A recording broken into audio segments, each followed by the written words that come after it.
నడిపిస్తారు. అమ్మగారు praise lord అమ్మగారు. Praise lord brother. Praise lord. Voice clear గా ఉందా బ్రదర్? ఉందా అమ్మగారు, జరిపించండి అమ్మగారు వాక్యం. ఎవరు కూడా లెఫ్ట్ అవ్వద్దు. ఓకే. దేవుని పరిశుద్ధమైన ఉన్నతమైన నామానికి మహిమ ఘనత ప్రభావాలు కలుగును గాక. మరి యొక్క సాయంకాల సమయంలో మరి ప్రభు సన్నిధిలో ఈ విధంగా కూడొచ్చిన మీ అందరికీ ప్రత్యేకమైన వందనాలు తెలియజేస్తా ఉన్నాను. మరి సమయం ఇచ్చినటువంటి మొట్టమొదటిగా దేవునికి వందనాలు తెలియజేస్తా ఉన్నాను. నన్ను ఈ మీట్‌కి ఇన్వైట్ చేసిన మరి సిస్టర్ రాణి గారికి కూడా వందనాలు తెలియజేస్తా ఉన్నాను. ఇక్కడ ఎవరైనా దైవజనులు ఉన్నట్లయితే మీకు కూడా ప్రత్యేకమైన శుభములు, గ్రీటింగ్స్ తెలియజేస్తా ఉన్నాను. మరి హోస్ట్ గా ఉన్న వారికి, జాయిన్ అయిన వారందరూ కూడా ప్రత్యేకమైన వందనాలు తెలియజేస్తా ఉన్నాను. అందరూ ఒకసారి అన్మ్యూట్ చేసి హల్లెలూయా చెప్తారా? హల్లెలూయా. హల్లెలూయా. అందరూ ఒకసారి, మీరందరూ వాక్యాన్ని వినడానికి వచ్చారని నాకు తెలుసు. అదే ఆసక్తితో మీరు కూర్చొని కొద్ది నిమిషాలలో నేను ముగిస్తాను. ఎక్కువ సమయం తీసుకోకుండా మీరందరూ ఒకసారి అన్మ్యూట్ చేసి హల్లెలూయా చెప్తే మనం ప్రభు సన్నిధిలో ముందుకెళ్దాం. Hallelujah. Hallelujah. Praise the lord. Praise God. Thank you. Respond అయిన వారందరికీ వందనాలు తెలియజేస్తా ఉన్నాను. థాంక్యూ వెరీ మచ్ అండి. ఈ విధంగా ప్రతిరోజు కూడా మరి గూగుల్ మీట్ ద్వారా మీరు ఎంతగానో బలపరచబడతా ఉన్నారని నేను విశ్వసిస్తా ఉన్నాను. మరి ఈ రోజు వాక్య పరిచయం చేయడానికి ప్రభు ఇచ్చిన అవకాశాన్ని బట్టి మరొక్కసారి ప్రభుకి నేను వందనాలు తెలియజేస్తా ఉన్నాను. మరి నేరుగా మనం వాక్యంలోకి వెళ్దాం. ఈ యొక్క దినంన ఈ సాయంకాల సమయంలో మనం ఒక వ్యక్తి గురించి, తన యొక్క జీవన శైలి గురించి మనం ధ్యానం చేయబోతా ఉంటున్నాం. ఆ వ్యక్తి మీ అందరికీ సుపరిచితమైనటువంటి వ్యక్తి. ఆ వ్యక్తి లైఫ్ స్టైల్, తన జీవితంలో ఆయన ఎలాంటి స్థితిని కలిగి ఉన్నాడు, దేవునికి ఎలా జీవించాడు, ప్రజలలో ఎలా జీవించాడు, సొసైటీలో, సమాజంలో, వ్యక్తిగతంగా ఎలా జీవించాడో ఆ విషయాల్ని మనము వాక్యపు అనే వెలుగులో మనం చూడబోతా ఉంటున్నాం. మనకందరికి సుపరిచితమైనటువంటి వ్యక్తి మరి బాప్తిజం ఇచ్చు యోహాను గురించి మనం ధ్యానం చేయబోతా ఉన్నాం. ఒకసారి మనం చదువుదాం. దీనికి సంబంధించినటువంటి రిఫరెన్స్ ఒకసారి మనం మూల పాటను మనం చదువుదామండి. యోహాను సువార్త 5వ అధ్యాయము 35వ వచనం. మీరందరూ కూడా మీరు బైబిల్స్ మీ దగ్గర పెట్టుకొని వాటిని తెరిచి వాక్య లేఖనాలను పరిశీలించాలని ప్రభు పేట మిమ్మల్ని అందరినీ కూడా బ్రతిమలాడుకుంటా ఉన్నాను. మీరందరూ ఒకసారి మీరందరూ కూడా వాట్సాప్ తీసి ఎవరైనా వీలున్న వారు మాత్రము ఒకసారి అన్మ్యూట్ చేసి చదవండి. అతడు మండుచు ప్రకాశించుచున్న దీపమై ఉండెను. మీరు అతనిని వెలుగులో ఉండి కొంతకాలము ఆనందించుటకు ఇష్టపడుడి. చాలు. Thank you. ఇక్కడ మనం చూసినట్లయితే మరి యోహాను గురించి మనం కొన్ని మాటలు చూస్తా ఉన్నాం. బాప్తిజం ఇచ్చి యోహాను గురించి ఇక్కడ చూస్తే అతడు మండుచు ప్రకాశించుచున్న దీపమై ఉండెను. మీరు అతని వెలుగులో ఉండి కొంతకాలము ఆనందించుటకు ఇష్టపడితిరి. అయితే ఇక్కడ మనం యోహాను గురించి ఒక మాటను మనం చూస్తా ఉన్నాం. బాప్తిజం ఇచ్చి యోహాను గురించి మరి పలకబడినటువంటి మాటలు చూస్తే మరి తన గురించి ఎదుటి వ్యక్తి సాక్ష్యం ఇస్తున్నట్టుగా మనం చూస్తూ ఉన్నాం. ఆ వ్యక్తి ఎవరు కూడా మనకు బాగా తెలుసు. మరి ఇక్కడ మనం చూస్తే యేసుక్రీస్తు ప్రభుల వారు చెప్తా ఉన్నారు. అయితే యోహాను మరి తన జీవితంలో ఎలా తను ప్రభావితం చేశాడో ఒక్క మాటలో మనం ఇక్కడ చూడగలుగుతా ఉన్నాం. అతడు మండుచు ప్రకాశించుచున్న దీపమై ఉండెను అని మనం చూస్తా ఉన్నాం. అయితే ఇక్కడ చూస్తే మన ఆత్మీయ జీవితంలో మండుతూ మనము ప్రకాశించే వారిగా ఉండాలని ఈ లేఖనంలో మనం దీని ద్వారా మనం నేర్చుకోబోతా ఉంటున్నాం. అయితే చూడండి, మరి యోహాను తనకున్నటువంటి ప్రత్యేకత, తన జీవన శైలిని గురించి మనం ఒకసారి ఆలోచన చేద్దాం. మరి యేసుక్రీస్తు ప్రభుల వారు ఈ లోకం పైన దాదాపుగా 33.5 సంవత్సరాలు జీవించారు. 3.5 సంవత్సరాలు ఆయన సేవా పరిచర్యలో ముందుకు కొనసాగారు. ఈ విషయాలు మనకందరికీ బాగా తెలుసు. అయితే యేసుక్రీస్తు ప్రభుల వారు జన్మించకంటే ముందుగా ఒక 6 మంత్స్ ముందుగానే ఆయన జన్మించి ఆయన కొరకు మార్గం సరళం చేశారని మనం సువార్తలో చాలా స్పష్టంగా చూడగలుగుతాం.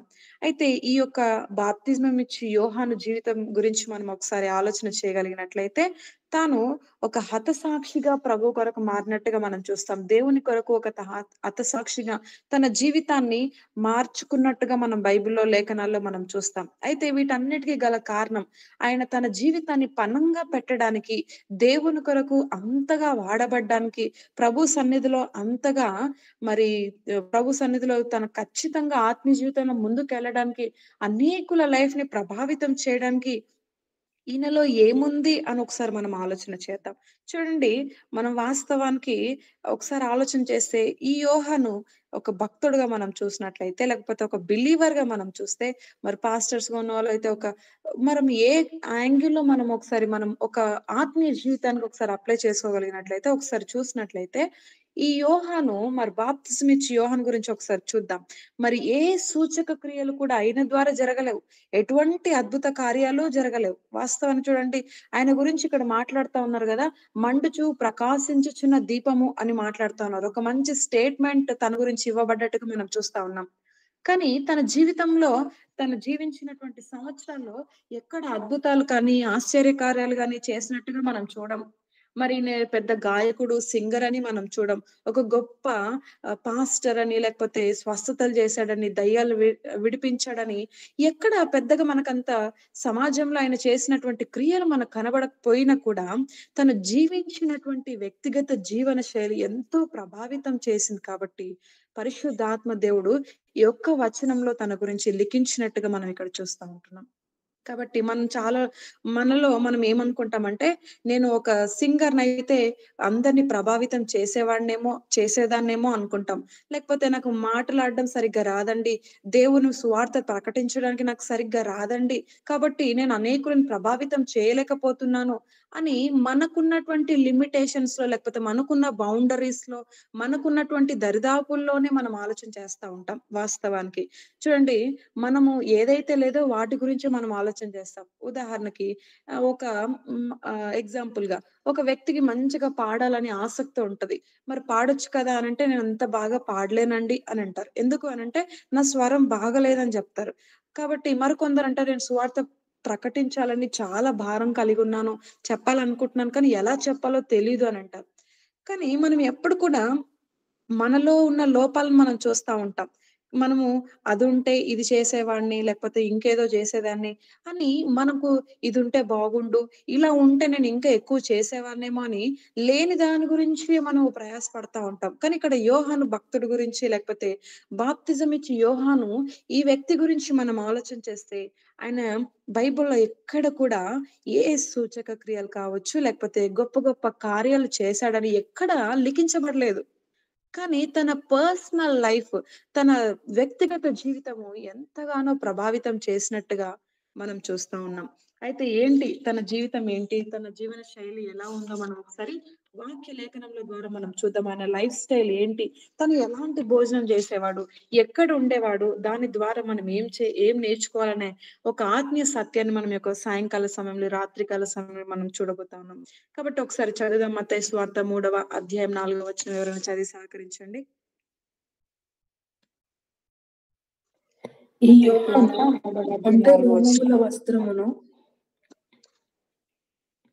యోహాను ఒంటె రోమముల వస్త్రమును మొల చుట్టూ తోలుగట్టియు ధరించుకున్నవాడును, మిడతలను అడవి తేనెయు అతనికి ఆహారము.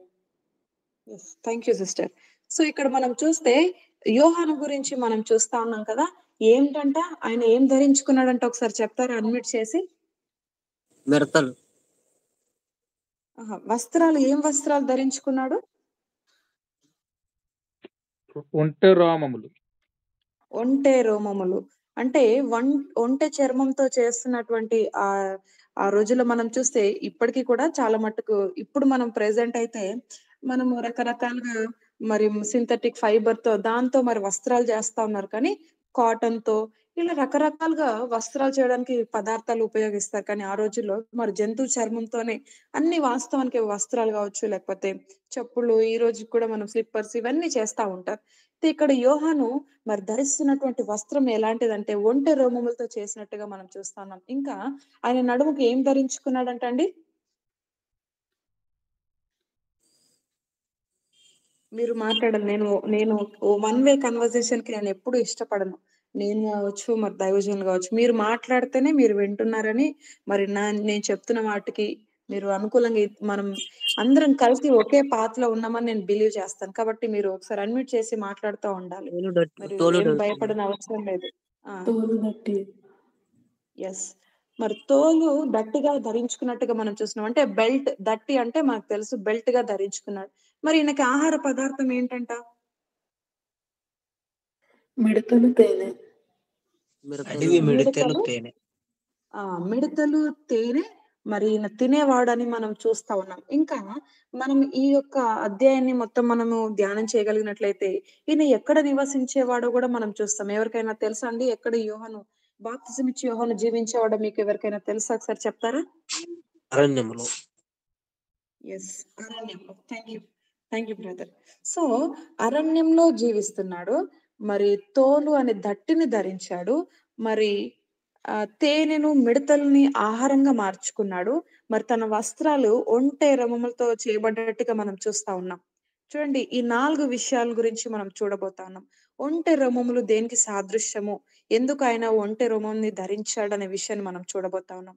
రెండవదిగా మరి తేనె, మిడతలు దేనికి సాదృశ్యము? ఆయన ఆహార పదార్థంగా భుజించాడు కదా! ఏంటి దాంట్లో ఉన్న ఆత్మీయ సత్యం ఏంటో మనం చూడబోతా ఉన్నాం. మరి తోలు దట్టిగా ధరించుకున్నాడని మనం చూసాం. మూడవదిగా ఆ విషయాన్ని మనం చర్చించబోతా ఉన్నాం. చివరిగా మరి అరణ్యంలో తను నివాసం చేసినట్టుగా అరణ్యాన్ని ఇల్లుగా మార్చుకున్నట్టుగా మనం చూస్తా ఉన్నాం. మరి యోహాను చాలా సింపుల్ లైఫ్‌ని జీవించాడు. మరి ఎక్కడో మరి మిద్దెలు, మేడలు కట్టుకొని పెద్ద బిల్డింగ్‌లు వేసుకొని ఒక ప్యాలెస్‌లో జీవించినటువంటి వ్యక్తి కాదు ఈ వ్యక్తి. ఈ వ్యక్తి ఎలా జీవించాడంటే చాలా సాధారణంగా జీవించినటువంటి వ్యక్తి. మరి అంతగా సాధారణంగా జీవించి కూడా సొసైటీని మరి పరిశుద్ధాత్మ దేవుణ్ణి కూడా ప్రభావితము చేసే జీవితం కలిగి ఉండడానికి గల రహస్యం ఏంటో మనము ఈ రాత్రికాల సమయంలో మనం చూద్దాం. చూడండి సింపుల్ లైఫ్ చాలా మంది మనం చూస్తాం. మరి ఈ రోజులో సమాజంలో చాలా మంది మరి ప్రెజెంట్ యూట్యూబ్‌లో మనం చూస్తే అందరిని ఆకర్షించుకోవాలని ఏందేందో చేస్తా ఉంటారు. ఎవరికి నచ్చింది వాళ్ళు చేస్తా ఉంటారు. వాళ్ళకున్న క్రియేటివిటీని, వారికున్నటువంటి ఆలోచనలు వాటన్నిటిని బయట పెడతా ఉంటారు. కానీ మరి ఈ వ్యక్తి గురించి చూస్తే ఏమి చేయలేదంట. ఆయన సింపుల్ లైఫ్‌ని జీవించాడు. మరి అబ్దుల్ కలాం మనకందరికి బాగా తెలుసు. ఆయన లైఫ్ స్టైల్‌ని మనం ఒకసారి చూస్తే, ఆయన కేవలం 2 డ్రెస్‌లున్నాయంటండి. ఆయన లైఫ్ స్టైల్ మొత్తం ఆయన జీవించిన ప్రెసిడెంట్ అయినా కూడా, ఆయన సూట్ కేస్‌లో ఎప్పుడైతే ఆ భవనానికి ఎంటర్ అయితారు గదా! ప్రెసిడెంట్ అంటే వాళ్ళకొక ఇల్లు ఇస్తారు. అన్ని ఫెసిలిటీస్, లగ్జరీస్ ఇస్తారు. అన్ని ఇచ్చినా కూడా ఎన్నో బట్టలు కొనుక్కోవచ్చు, వస్త్రాలు కొనుక్కోవచ్చు, కావాల్సినవన్నీ తను ధరించుకోవచ్చు, కొనుక్కోవచ్చు. కానీ ఒక సింపుల్ లైఫ్‌ని జీవించాడండి అబ్దుల్ కలాం. ఏపీజే అబ్దుల్ కలాం మనకందరికి తెలుసు. తమిళనాడు ప్రాంతం నుండి వచ్చినటువంటి వ్యక్తి. మనకు 11th ప్రెసిడెంట్ ఆయన. అయితే ఆయన ఎలా అయితే ఒక సూట్ కేస్‌తో 2 వస్త్రాలతో ఆ యొక్క భవనానికెళ్ళాడో, మరి తను రిటైర్ అయ్యి కంప్లీట్‌గా బయటికొచ్చే టైంలో కూడా అదే బట్టలు పట్టుకొని కేవలం 2 డ్రెసెస్‌తో బయటికొచ్చాడంట. ఎంత సింపుల్ లైఫ్ జీవించాడో ఆయన చెప్తున్నటువంటి మాటలేందంటే, మనకెక్కువ ఆప్షన్స్ ఉన్నాయనుకోండి, కన్‌ఫ్యూజ్ అయిపోయి దేన్ని మనం యూజ్ చేసుకోవాలో వీటి గురించే మనం టైమ్ వేస్ట్ చేస్తామంట. ఎక్కువ ఆల్టర్‌నేట్ ఆప్షన్స్ ఉన్నాయనుకోండి, ఇది ధరించాలా? లేకపోతే ఇది తినాలా? ఎందుకంటే చాయిసెస్ ఎక్కువున్నప్పుడు ఖచ్చితంగా మనిషి వాటి మీద టైమ్ వేస్ట్ చేస్తాడని ఏపీజే అబ్దుల్ కలాం ఒక ఆహ్, సందర్భంలో ఆయన మాట్లాడతారు. కాబట్టి మనం ఒకసారి ఆలోచన చేద్దాం. ఈ సాయంకాల సమయంలో ఈ యొక్క వ్యక్తి మరి బాప్తిజం ఇచ్చి యోహాను ఎలా జీవించాడంటే చాలా simple life and simplicity is the best life అంటారు కదా! అలా ఒక సాధారణమైనటువంటి జీవితాన్ని జీవించాడు. తన ఆహార పదార్థం ఏంటి? ఎక్కడ జీవిస్తున్నాడు? ఏంటో విషయాలు మనం చూస్తా ఉన్నాం. అయితే ఈ సింపుల్ లైఫ్ స్టైలే ఏం చేసిందో తెలుసా అండి? ఆయన మండుచు ప్రకాశించడానికి గల కారణమైందంట. మనము ఆయన జీవితం మొత్తం మనం ఇక్కడ సువార్తలో మనం చూడగలుగుతాం. ఆ సింపుల్ లైఫే మరి ఎలా మార్చబడ్డదంటే, ఒక మండుచు ప్రకాశించుచున్న దీపము వలె ఆయన ఉన్నాడంట. కేవలం మండడం మాత్రమే కాదు, ఆయన ప్రకాశించాడంట. చాలా మంది జీవితాల్లో క్రైస్తవులుగా పిలువబడుతున్న వారు మండుతారు కానీ ప్రకాశించలేరు. కొందరు ప్రకాశించినట్టుగానే ఉంటారు గానీ, అంతుండదు. డిమ్‌గా అప్పుడప్పుడు అలా ఉంటది. కొన్ని లైట్స్‌ని మనం జూస్తా ఉంటాం. ఎట్లా అంటే, మరి వెలుగుతూనే ఉంటాయి. అప్పుడప్పుడు ఆరిపోతా ఉంటాయి, వస్తా ఉంటాయి. ఛార్జింగ్ అయిపోతే ఎలా ఉంటదో అలా ఉంటాయి కొందరు స్పిరిచ్యువల్ లైఫ్. వాక్యం వినగానే సండే లేకపోతే కాన్ఫరెన్స్‌లో ఏదైనా ఉన్నాయనుకోండి, స్ట్రెంథెన్ అయిపోతా ఉంటారు. బలపరచబడతారు. అప్పుడు ఎలా ఉంటారంటే, వెళ్ళిపోయి అలా చేయాలి, ఇలా చేయాలనుకుంటారు. మరలా ఒక వారం గడిచిన తర్వాత సాధారణంగానే ఉంటాం. కానీ మనం ఎప్పుడైతే సింపుల్ లైఫ్ ని జీవించడానికి ఇష్టపడతామో మనం ఖచ్చితంగా సమాజాన్ని కావచ్చు, క్రైస్తవులను కావచ్చు, అనేకులను మనం ప్రభావితం చేయడానికి అవకాశాలు ఉంటాయి. ఇక్కడ మనం చూద్దాం, మరికొన్ని వచనాలు మనం చూద్దాం. అయితే ఇక్కడ ఈయన ఒంటె రోమములు ధరించాడని మనం చూస్తా ఉన్నాం. అసలు ఒంటె రోమములు అంటే ఏంటి అని ఒకసారి మనం చూద్దాం. ఆదికాండం 24వ అధ్యాయం 11వ వచనం ఒకసారి చదవండి ఎవరైనా. చదివి సహకరించండి. ఆదికాండము 24వ అధ్యాయం 11వ వచనం. సాయంకాలమందు స్త్రీలు నీళ్లు చేదుకొనవచ్చు వేళ్లకు ఆ ఊరి బయటనున్న నీళ్ల బావి యొద్ద తన ఒంటెను మోకరించి ఇట్లనెను. Yes, thank you. ఇక్కడ మనం ఈ సందర్భం మీకు అందరికి బాగా తెలుసు. ఇక్కడ ఎవరు ఏం చేస్తున్నారు ఒకసారి చెప్తారండి? ఎవరు ప్రార్థన చేస్తున్నారు? ఎవరు ఉంటుంది అంటే అందరూ బాగా చదివే ఉంటారని నేను నమ్ముతా ఉన్నాను. చెప్తారండి ఎవరు ఈ వ్యక్తి?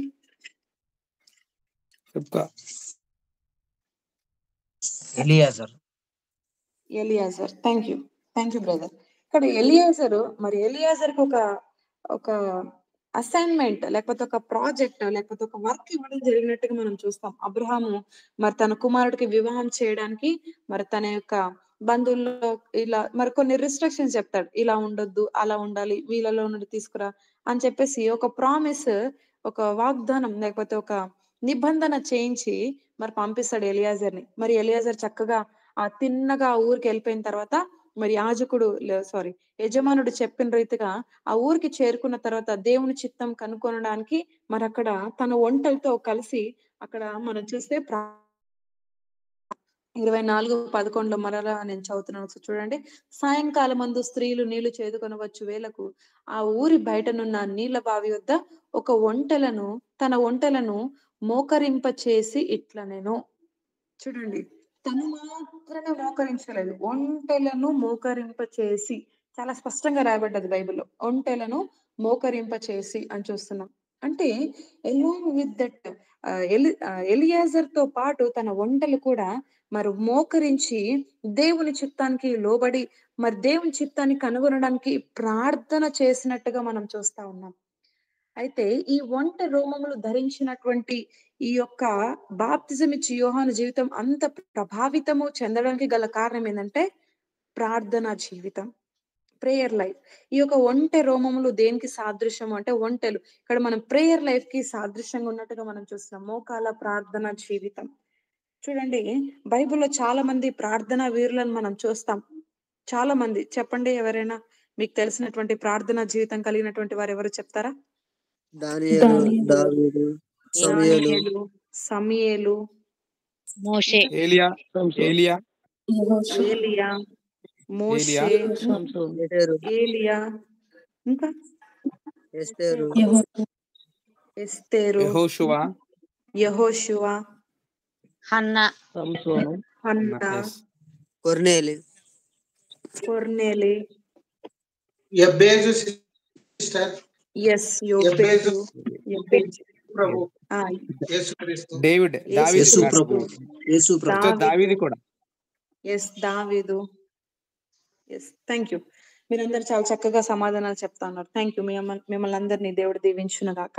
కాబట్టి ఇక్కడ మనం బైబిల్లో చూస్తే మోకాల ప్రార్థన జీవితం మనం కలిగి ఉండాలని మనం చూస్తా ఉన్నాం. బైబిల్లో మీరు చెప్పిన రీతిగా దానియేలు మోకరించి ఆయన ప్రార్థన చేస్తా ఉన్నాడు. కిటికీలు ఓపెన్ చేసి మరి విండోస్ ఓపెన్ చేసి ప్రార్థన చేస్తా ఉన్నాడు. శాసనం ఉన్నా కూడా ఆయన ప్రార్థన చేస్తా ఉన్నాడు. మరి ఇంకా బైబిల్లో చూస్తే ఎజ్రా గురించి కూడా మనం చూస్తాం. ఎజ్రా కూడా మోకాళ్ళు ఊని ప్రార్థన చేసినట్టుగా మనం చూస్తాం. మరి బైబిల్లో మరి స్టెఫెన్ గురించి చెప్తారేమో నేను ఎదురు చూశాను. బైబిల్లో మనం చూస్తే స్టెఫెన్ జీవితం కూడా అంత తగ్గింపు జీవితం కలిగి ఉండడానికి గల కారణం ఏంటంటే రహస్య ప్రార్థన జీవితం. చాలా మంది చెప్తారు ఏంటంటే మన మోకాళ్ళు ఎంత అరిగిపోతాయో మన మోకాళ్ళు ఎంత అరుగుతాయో మన ముఖము అంత ప్రకాశిస్తది అని చెప్తారు మరి గొప్ప గొప్ప దైవజనులు. ఇక్కడ మనం చూస్తే మరి స్టెఫెను మరి ఆ రాళ్లతో కొడుతున్న సందర్భంలో కూడా ప్రభువా వీళ్ళు ఏం చేస్తున్నారు, వీళ్ళకి తెలీదు, క్షమించండి అని చెప్పగలిగిన మనసు తనకి ఎలా వచ్చిందంటే దేవునితో సత్సంబంధం. చూడండి, ఆయన స్టెఫెన్ యొక్క ప్రార్థన జీవితం ఎలా ప్రభావితం చేసిందంటే పరలోకంలో ఉన్నటువంటి మరి యేసుక్రీస్తు ప్రభుల వారు కూడా ఆయన లేచి స్వాగతం పలక అంతగా ప్రభావితం చేసింది. మరి ప్రార్థనకు ఎంతో శక్తి ఉందని మనకు తెలుసు. అందుకని మనం వాడుకుంటాం కదా, ప్రార్థన వలనే పయనం, ప్రార్థనే ప్రాకారం, ప్రార్థనే ప్రాధాన్యము, ప్రార్థన లేనిది పరాజయం. చాలా చక్కగా మరి ఆ దైవజనులు చాలా చక్కగా రాశారు ఫిన్ని అబ్రామ్ గారు. అలా మరి ఇక్కడ మనం చూస్తే మరి బాప్తిజం ఇచ్చి యోహాను జీవితంకి గల ఉన్న ప్రత్యేకత ఏంటంటే మోకాళ్ళ అనుభవం. మనం బైబిల్‌లో చూస్తే 14 పత్రికలు రాసినటువంటి దాదాపుగా 14 పత్రికలు రాసినటువంటి అపోస్తులుడైనటువంటి పౌలు కూడా మోకాళ్ళ అనుభవం కలిగినటువంటి వ్యక్తినే. మరి ఇంకా మనం బైబిల్‌లో చూస్తే మరి పేతురు గురించి మనం చూస్తాం. చనిపోయినటువంటి తబిత మరణం నుండి జయించడానికి గల కారణం ఎవరు అంటే మరి పేతురు అని మనకు తెలుసు. మరి పేతురు వాటన్నిటి సాహస కార్యాలు ఎలా చేయగలిగాడంటే కేవలం ప్రార్థన ద్వారా మాత్రమే. కాబట్టి మనము ఒక విషయాన్ని ఆలోచన చేయాలి. మరి శీఘ్రముగా మనము సాతాను క్రియల్ని చితగదొక్కాలి అనంటే ఖచ్చితంగా ప్రతి క్రైస్తవుడు మరి పర్సనల్ ప్రేయర్ లైఫ్ కలిగి ఉండాలని మనం ఇక్కడ చూస్తా ఉన్నాం. ఈ రోజుల్లో మనం చూస్తే ప్రేయర్ లైఫ్ గురించి ఒకసారి ఆలోచన చేయాలి మనము. ఎంత సమయాన్ని ప్రభువుకి కేటాయిస్తా ఉన్నాం? ఎంత టైంని మనం గడపగలుగుతున్నాం ప్రభువుతో? నిజంగా మనకి ఒక మిషనరీ ఒక వ్యక్తి చెప్పే మాట ఏందంటే, వాళ్ళ తల్లి ప్రార్థనలో, నా తల్లి కన్నీటి ప్రార్థనలో నేను ప్రవాహంలో కొట్టిపోయినటువంటి వ్యక్తి, దేవుణ్ణి తిరస్కరించినటువంటి వ్యక్తి. ఒక మిషనరీ చెప్తున్న మాట ఇది. ఐ థింక్ జాన్ వెస్లీ అనుకుంటా. ఇలా మరి సమాజాన్ని, ప్రపంచాన్ని ప్రభావితం చేసేది ఏంటి అంటే ప్రార్థన జీవితం. ఇక్కడ మనం చూస్తే బాప్తిజం ఇచ్చే యోహాను జీవితంలో కూడా మనము నేర్చుకోవాల్సినటువంటి విషయం మొట్టమొదటిది ఏందంటే, తన జీవితంలో మరి ఒంటె రోమములు ధరించాడని మనం చూసాం. దాని ద్వారా నేర్చుకోవాల్సినటువంటి ఆత్మీయ సత్యం ఏంటంటే ప్రార్థనా జీవితం. మనం ఎంత మట్టుకు ప్రార్థనలు చేస్తా ఉన్నాం? ఎలా చేస్తా ఉన్నాం? ప్రతి క్షణము ప్రభువుతో మనం మాట్లాడగలుగుతా ఉంటున్నామా? ప్రార్థన అంటే మార్నింగ్ చేసుకుంటున్నారు, రాత్రి పడుకుంటప్పుడు చేసుకుంటున్నారు. కొందరు ప్రేయర్స్ ఎలా ఉంటాయంటే, సిస్టర్ మేము 3 టైమ్స్ ప్రేయర్ చేస్తున్నాం సిస్టర్ దానియేల్ లాగా అంటారు. ఎప్పుడు చేస్తున్నారు బ్రదర్, సిస్టర్ అని అడిగితే, మార్నింగ్, మధ్యాహ్నం, సాయంత్రం చేస్తాను అని అంటారు. ఓకే. ఎప్పుడు చేస్తారు మీరు?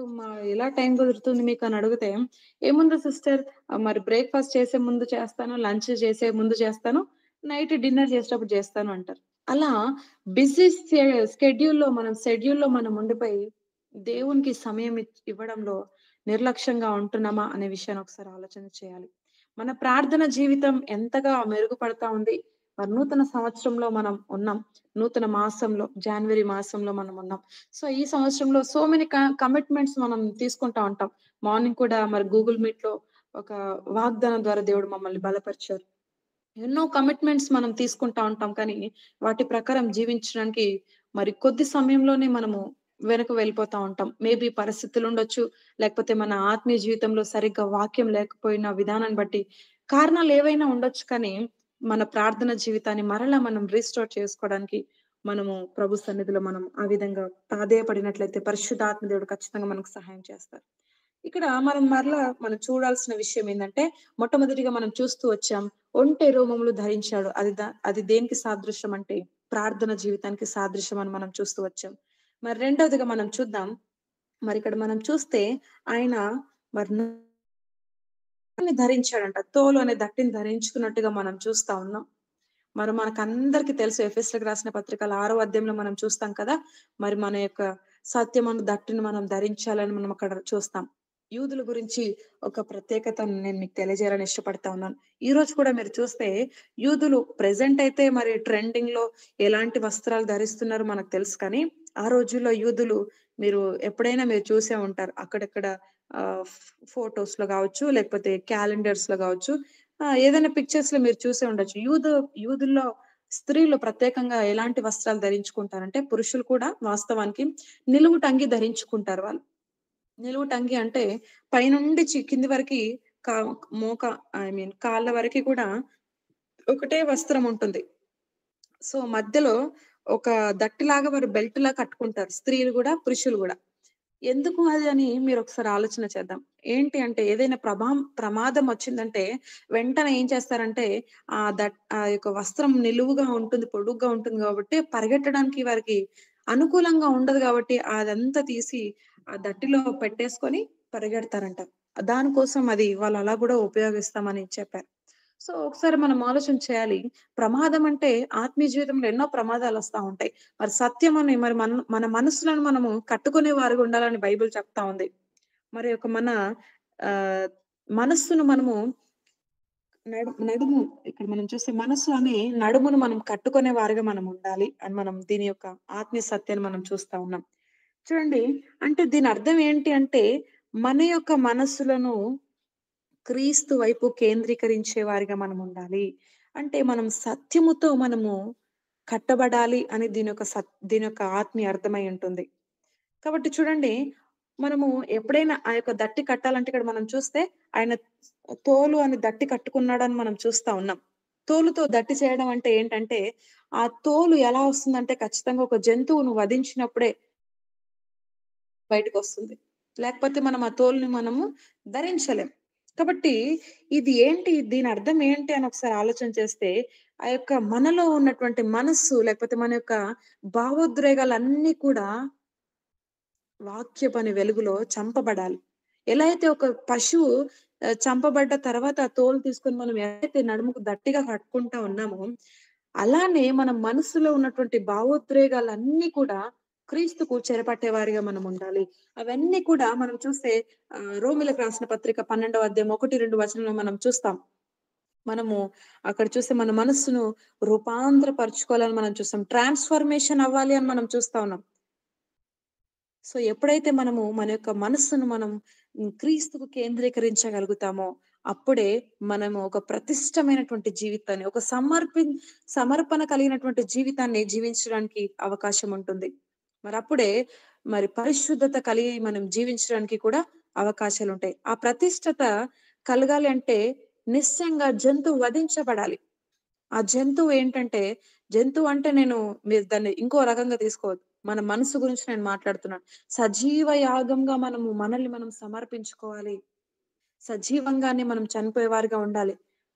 మరణించంగా కాదండి. చనిపోయిన తర్వాత చూడండి చలనం ఉండదు. చనిపోయిన తర్వాత మరి చనిపోయిన ఒక డెడ్ బాడీ పరిస్థితి ఎలా ఉంటదో చెప్పండి ఒకసారి? కదలలేదు, మాట్లాడలేదు ఇంకా. యెస్, కదలలేదు. ఇంకా భూమి మీద చనిపోయినట్టు రెస్పాండ్ అవ్వలేదు ఇంకా. మాట్లాడలేదు. ఓకే. ఇంకా కదలలేదు, వాసన పీల్చలేదు, పీల్చుకోలేదు. సువాసన గాని ఏది మీరు మంచి ఫ్లవర్స్ వేసినా కూడా ఆ సువాసన పీల్చుకోలేరు. ఇంకా ఏం మాట్లాడినా వినిపించదు, మాట్లాడినా వినబడదు. ఇంకా ఉట్టి బొమ్మ. ఎస్, ఒక రాయిలాగా లేకపోతే ఒక బొమ్మలాగా ఉంటుంది. Thank you. కాబట్టి మనం చనిపోయిన తర్వాత వధించబడడం కాదు, కానీ ప్రతిరోజు ఈ ప్రక్రియ జరగాలని మనం బైబిల్‌లో మనం చూస్తున్నాం. ప్రతిరోజు మనకొచ్చే ఆలోచనలు, ప్రతిరోజు మన మనస్సును క్రీస్తు వైపు కేంద్రీకరించే వారిగా మనం ఉండాలి. సజీవ యాగంగా చనిపోవడం అంటే అదే. మనం బ్రతికి ఉండగానే మన శరీర క్రియలన్నీ కూడా చంపబడాలి. శరీర క్రియలు అనంటే బాహ్యంగా చేసేవి కాదు. దొంగతనం వీటి గురించి మాట్లాడట్లేదు. ఇవన్నీ మేము చేయట్లేదు సిస్టర్ అని మీరు అంటారు నాకు తెలుసు. ఎందుకంటే ఒక క్రైస్తవుడిగా మినిమం అవన్నీ క్వాలిటీస్ ఉంటాయి. ఆ అబద్ధం ఆడకపోవడం ఇవన్నీ చేశారనుకోండి కొందరు. మరికొందరైతే మేము అబద్ధం ఆడట్లేదు సిస్టర్, మేము దశంభాగం ప్రాపర్‌గా ఇస్తా ఉన్నాం, మేము చక్కగా మందిరానికి ఎళ్తా ఉన్నాం, మేము వ్యభిచారించట్లేదు, దేవుడు చెప్పిన ఆజ్ఞలన్నీ పాటిస్తా ఉన్నాం. మంచిదే. కానీ వాట్ అబౌట్ అవర్ సోల్? మన లోపల ఉన్నటువంటి ఆలోచనలు, తలంపుల విషయం మనం జాగ్రత్త పడేవారిగా మనం ఉండాలి. బైబిల్‌లో మనకందరికి తెలిసినటువంటి వ్యక్తి దావీదు. ఎంత గొప్ప వీరుడంటే సింహాన్ని కూడా చంపగలిగినటువంటి శక్తి కలిగినటువంటి వ్యక్తి. కానీ తన నేత్రాశను చంపుకోలేకపోయాడు తన జీవితంలో. నేను వాటి గురించి ఎక్కువగా ఎక్స్‌ప్లెయిన్ చేయలేను. ఎందుకంటే మనకందరికి ఆ స్టోరీ తెలుసు కాబట్టి. సామ్సన్ జీవితం మనం చూస్తే దాదాపుగా 1000 మందిని ఒకటేసారి చంపగలిగినటువంటి శక్తి, బలవీరుడు. ఎంత ఒక బాడీ బిల్డర్. ఈ రోజుల్లో మనం జిమ్‌కు ఎక్కడెక్కడో ఎళ్లి బలం కోసం ఏదేదో చేస్తా ఉంటారు. ఏం చేస్తారని చెప్పండి? బలం రావాలంటే మీరేం చేస్తారు? జిమ్‌కి వెళ్తాం, డ్రై ఫ్రూట్స్ తింటాం, ప్రోటీన్ తీసుకుంటాం. అన్నీ చెప్పేస్తా ఉన్నారు. ఇంకెవరైనా అందరూ రెస్పాండ్ అవుతే బావుంటది. జిమ్‌కి ప్రోటీన్, డ్రై ఫ్రూట్స్, మిల్క్. కాబట్టి యెస్, థ్యాంక్ యూ అన్న. సో ఇట్లా మనం హెల్దీగా ఉండాలంటే, బలంగా ఉండాలంటే మంచి మంచి ఆహార పదార్థాలు మనం తింటా ఉంటాం. డ్రై ఫ్రూట్స్ తినడము, వెజిటేబుల్స్ తినడం, చక్కగా టైంకి భోజనం చేయడం మంచివే, నేను చేయొద్దని నేను చెప్పట్లేదు. కానీ ఇక్కడ శాంసన్ జీవితాన్ని మనం చూస్తే ఎంతో బలం కలిగినటువంటి వ్యక్తి, దేవుడు నాజీరు అంటే ఒక ప్రత్యేకంగా సెలెక్ట్ చేసుకున్నటువంటి వ్యక్తి. కానీ మరి ఇక్కడ మనం చూస్తే తన జీవితంలో మరి 1000 మందిని ఒకేసారి చంపగలిగినటువంటి శక్తి, ఫిలిస్తీయులను చంపగలిగినటువంటి శక్తి కలిగినటువంటి వ్యక్తి. కానీ మరి మనకు తెలుసు. ఓకే. కానీ తన జీవితంలో మరి తన నేత్రాశను చంపుకోలేనటువంటి స్థితి మనం చూస్తే, మీరు న్యాయాధిపతుల గ్రంథం మనం చూస్తే మరి శాంసన్ స్టోరీ గురించి మీరు ఒకసారి ధ్యానం చేయగలిగినట్లయితే, చూచి చూచి చూచి అని మనం ఆ పదం ఎక్కువ సార్లు మనం చూస్తాం. చూచి అనే పదం మనం చూస్తా ఉంటాం శాంసన్ గురించి చూస్తే. అట్లా మరి దావీదు గురించి, లేకపోతే ఇలా ప్రత్యేకంగా ఒక్కొక్కరు స్టడీస్, ఒక్కొక్కరి గురించి మనం చూస్తే ఒక్కొక్క కోణంలో మనం చూడగలుగుతా ఉంటాం. కానీ వారిలో ఉన్నటువంటి బలహీనతల్ని విడిచిపెట్టలేని స్థితిని మనం చూస్తా ఉంటాం. కాబట్టి ఈ రాత్రికాల సమయంలో మనం ఆలోచన చేయాల్సిన విషయం ఏంటంటే, మన మనస్సును క్రీస్తు పైన మనం కేంద్రీకరించగలుగుతుంటున్నామా అనే విషయాన్ని మనం ఆలోచన చేయాలి. 9 అవుతుంది, ఒక 15 నిమిషాలు. ఓకే, మరి 15 నిమిషాల్లో నేను క్లోజ్ చేయడానికి ప్రయత్నం చేశాను. పర్లేదన్నా? ఓకే అక్క, ఓకే అమ్మగారు. ఓకే, సారీ, మీరేమనుకోదు. పర్వాలేదు. టైం తీసుకున్నది పెట్టిన సిస్టర్, ఇప్పుడే జాయిన్ అయినండి. కంటిన్యూ చేయండి సిస్టర్, లేట్ జాయిన్ అయ్యాను. Okay, thank you. దేవుడు మాట్లాడుతున్నాడు. ఓకే, థ్యాంక్ యూ అండి. ఎందుకంటే టైం అయిపోతుంది, నేను ముగించడం ట్రై చేస్తున్నాను. బట్ ఓకే, సో ఇక్కడ మనం చూసినట్లయితే మన మనసులను కేంద్రీకరించుకోవాలి అని మనం నేర్చుకుంటా ఉన్నాం. మరి ఆయన సత్యం అనే దట్టిని అని ధరించుకున్నట్టుగా, మరి ఏ విధంగా అయితే తన నడుముకు మరి దట్టిని ధరించుకున్నాడో అట్టి రీతిగానే మన మనసులను క్రీస్తు పైన కేంద్రీకరించే వారిగా ఉండాలని రెండోదిగా మనం నేర్చుకుంటా ఉన్నాం. మూడోదిగా మనం చూస్తే ఇక్కడ ఆయన ఏం తింటున్నారండి? ఆయన భోజన పదార్థం ఏంటో చెప్తారా ఒకసారి? మిడతలు, తేనెయు మిడతలు. తేనెయు మిడతలు. Thank you. తేనె, మిడతలు. మీకు అందరికి తెలుసు తేనె అంటే ఏంటి చెప్పండి? వాక్యము. తేనె తెలుగు ఇంగ్లీష్ లో ట్రాన్స్లేట్ చేస్తున్నారు బ్రదర్. Thank you. సో వాక్యంకి సాదృశ్యం అన్నా. ఎవరు రెస్పాండ్ అవుతున్నారు? వాక్యము. వాక్యము మనకు తెలుసు. అయితే ఇక్కడ మనం చూస్తే ఈ బాప్తిజం ఇచ్చే యోహాను తను తీసుకుంటున్నటువంటి ఆహార పదార్థం ఏంటి? తన తిండి, తన భోజనం ఏంటంటే తేనె, మిడతలు. మరి మిడతలు అనగానే మీరు ఆలోచన చేస్తే మీకు వెంటనే గుర్తొచ్చే ఏ దేశం గుర్తొస్తుందంటే, జంతువులు ఎక్కువగా మిడతలు ఇవన్నీ ఐగుప్తు. ప్రెసెంట్ అయితే మనం చైనానే మనకు మైండ్ లో వస్తుంది వాస్తవానికి. సో వాళ్ళ డిఫరెంట్ కల్చర్ వాళ్ళది. సో ఏదేమైనప్పటికీ కూడా ఇక్కడ మనం చూద్దాం, ఆయన తేనె, మిడతల్ని ఆయన ఆహారంగా భుజిస్తున్నట్టుగా మనం చూస్తా ఉన్నాం. అయితే దీనికి మనం చూసి ముందుకు వెళ్దాం. సామెతలు 30వ అధ్యాయం 30 చాప్టర్ 27th వర్స్. సామెతలు 30:27. మిడతలకు రాజు లేడు, అయినను అవన్నీ పంక్తులు తీరి సాగిపోవును. Thank you కిటి. ఇక్కడ మనం చూస్తే మిడతలకు ఎవరు లేరంటండి? రాజు లేడంట. అయినా కూడా అవి పంక్తులు అంటే గ్రూప్ గా, యూనిటీగా వెళ్తున్నాయని మనం చూస్తా ఉన్నాం. మిడతలకు రాజు లేడంట, అయినా కూడా అవన్నీ ఎలా సాగిపోతున్నాయంటే గుంపులుగా. మనకు తెలుసు రీసెంట్లీ ఐ థింక్ 2022లో 2023లో తెలంగాణలో మిడతలు రావడం. Not only Telangana, north side కొన్ని కంట్రీస్ లో మిడతలు వచ్చి మరి పొలాలన్నిటిని కూడా మరి అవి నాశనం చేసినట్టుగా మనకు తెలిసి ఈ విషయం. సో అవి ఏమన్నా అనుకుంటే గుంపుగా వెళ్ళిపోతాయి. వాటికి పెద్దగా బలం ఉండదు, అంత పెద్ద క్రియేచర్స్ కావవి. ఒక సింహం లాగా మనిషిని మింగేసేంత అంత కెపాసిటీ లేదు. కానీ చాలా సులువుగా యూనిట్గా ఉండి, అంటే ఐక్యత కలిగి అవి ముందుకు సాగిపోతున్నట్టుగా మనం ఇక్కడ సొలొమోను సామెతల్లో రాస్తా ఉన్నారు. చూడండి, మరి ఈ యొక్క మిడతలు రాజు లేడంట వాటికి, కానీ అయినా కూడా మరి పంక్తులుగా సాగిపోతున్నట్టుగా మనం చూస్తా ఉన్నాం. మరి ఇక్కడ మిడతలు దేనికి సాదృశ్యం అంటే యూనిటీకి లేకపోతే ఐక్యతకి సాదృశ్యంగా మనం చూస్తా ఉన్నాం. ఐక్యత కలిగి జీవించడం అని మనం నేర్చుకోవచ్చు ఆత్మీయ జీవితంలో. సో ఇంకా తేనె అంటే మనకు తెలుసు వాక్యము. మనం చూసే హెచ్కేఎల్ గ్రంథం 3వ అధ్యాయం 3వ వచనం మనం చూస్తాం. సమయం లేదు, మీరు తర్వాత చదువుకోండి. అక్కడ మనం చూసే నరపుత్రుడా నేను నీకు ఇస్తున్నటువంటి ఈ గ్రంథాన్ని నువ్వు భుజించు అని చెప్తాడు. అది నోటికి ఎంతో చేదుగా ఉన్నట్టుగా, మరి తర్వాత అది నోటికి తేనె వలె మధురంగా మారినట్టుగా మనం చూస్తాం కడుపులోకి వెళ్ళిన తర్వాత. సో ఇక్కడ దీని అర్థం ఏంటంటే మరి తేనెకి ఒక వాక్యానికి సాదృశ్యంగా ఉన్నట్టుగా మనం చూస్తున్నాం. అది ఎంతో మధురంగా ఉన్నట్టుగా కూడా మరి ఇక్కడ లిఖించబడ్డట్టుగా మనం చూస్తున్నాం వాక్య లేఖనంలో. కాబట్టి మనము చూస్తున్నటువంటి విషయాలను ఒకసారి ఆలోచన చేద్దాం. ఈ రోజుల్లో మరి క్రైస్తవులుగా పిలబడుతున్నారు కానీ మరి ఎంత ఐక్యత మనం కలిగి ఉన్నాం. మరి చెప్తారు మందిరానికి వెళ్తే, ఆ బ్రదర్ తో నేను మాట్లాడను, తన తన లీడర్ గా తనని పెట్టారా? మరి వాళ్ళు నాయకులుగా ఉంటే వారి ద్వారా మేము నడిపించబడలేమండి. ఫలాని వారు వాక్యం చెప్తున్నారు అయితే మేము మందిరానికి రామండి అని చాలా మంది చెప్తా ఉంటారు. పలాని వాళ్ళు ఇన్ఛార్జ్ గా ఉన్నారంటే, ఆహా అవునా అయితే మేము రాము, ఎందుకంటే మేము మాట్లాడము. వాళ్ళకి మాకు సరిపోదండి అని చెప్తారు. ఎవరో కాదు, బయట ఎక్కడ జరుగుతున్న విషయాలు నేను మాట్లాడట్లేదు. సంఘంలో మన మధ్యలోనే జరుగుతున్నటువంటి విషయాలు ఒకసారి ఆలోచన చేద్దాం. ఎంత మట్టుకు ఐక్యత కలిగి ఉన్నాం. కుటుంబాల్లో కూడా ఎంత మట్టుకు మనం ఐక్యత కలిగి ఉంటా ఉన్నాం. మరి హస్బెండ్ వైఫ్ లోనే మరి ఆ సఖ్యత, ఐక్యత, ఆ యూనిటీ అనేది ఉండదు. భార్య గురించి భర్త బయటికెళ్ళి ఫ్రెండ్స్ ముందు అక్కడ ఇక్కడ చెప్పేస్తా ఉంటారు. బ్యాడ్ గా చాలా బ్యాడ్ టెస్టిమనీస్ చెప్తా ఉంటారు. మరి భార్య కూడా అంతే. ఇంక ఎవరైనా కనబడ్డారంటే నా బాగున్నారా, ఎలా ఉంటున్నారా అని పలకరిస్తే చాలు. కొంచెం అలా మీరు కదిలించి చూడండి, ఇంక చెప్పేస్తారు అంతే. ఏం జరుగుతుంది A to Z చెప్పేస్తారు. మనమైతే చాలా జాగ్రత్తగా మెలకువ కలిగి ఉండాలి. అపవాదికి ఎక్కడ చోటిచ్చేవారిగా ఉండకూడదు మనం కుటుంబాల్లో ప్రత్యేకంగా.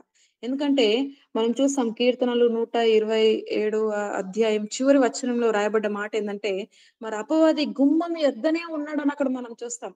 మనం అవకాశం ఇస్తే చాలు కుటుంబంలో చొరపడ్డానికి, కుటుంబాన్ని విచ్ఛిన్నం చేయడానికి, ఫ్యామిలీలో అసమాధానాన్ని తీసుకురావడానికి సిద్ధంగా ఉంటాడు. కాబట్టి కుటుంబంలో మనం ఐక్యత కలిగి మనం జీవించగలుగుతున్నామా? మందిరాల్లో మనం ఐక్యత ఎలా ఉంటుంది అనే విషయాన్ని ఒకసారి ఆలోచన చేద్దాం. మీరు ఉంటున్నటువంటి ప్రాంతాల్లో, లేకపోతే మీరు ఉద్యోగాలు చేస్తున్నటువంటి స్థలాల్లో, మీరు ఎక్కడైతే పనులకెళ్తున్నారో ఆ స్థలాల్లో, మీరు వెళ్తున్న కాలేజెస్‌లో, స్కూల్స్‌లో ఎక్కడున్నారో మీరు నాకు తెలీదు. ఆ ప్రాంతంలో మీ తోటి వారితో మీరు నిజముగా ఐక్యత కలిగి ఉండగలుగుతున్నారా? అలానే లోకంతో కలిసిపోయి మరి పాపం చేస్తూ లోకంలో జీవించాలని నా ఉద్దేశ్యం కాదు. ఒకసారి మనం ఆలోచన చేయాలి. మన మట్టుకు మనం ఒకసారి టెస్టిఫై చేసుకోవాలి. ఎంత ఐక్యత మనలో కలిగి ఉంటున్నాం. కుటుంబంలో ఐక్యత ఉందండి? పిల్లలు చెప్తారు ఏంటో తెలుసా అండి? నా దగ్గరికి స్కూల్‌లో టీచర్‌గా వర్క్ చేస్తాను గదా! ఒక పాపొచ్చి, చిన్న పాప, ఫస్ట్ క్లాస్ పాప. పాపొచ్చి నాతో సాధారణంగా మాట్లాడాను.